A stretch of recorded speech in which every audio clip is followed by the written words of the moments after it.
আসসালামু আলাইকুম। আহ, আজকে বিজি এর দুইটা ব্যবহার নিয়ে বলবো। One is correct and another one is wrong. আপনি যদি বলতে চান যে আমি রান্নায় বিজি আছি, তাহলে এটাকে ইংরেজিতে কিভাবে বলবেন? সো সেই ক্ষেত্রে হচ্ছে বলতে হবে I am busy cooking, not like I am busy with cooking.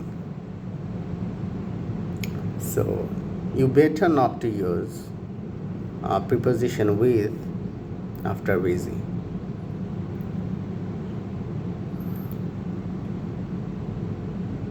এবং আপনি যদি বলতে চান যে আমি লেখায় বিজি ছিলাম, so that would be in English like I was busy writing.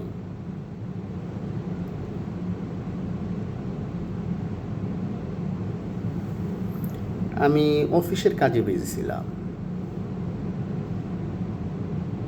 I was busy doing the office work.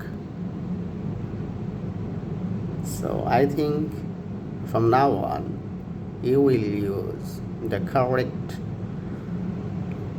form of busy. Thank you.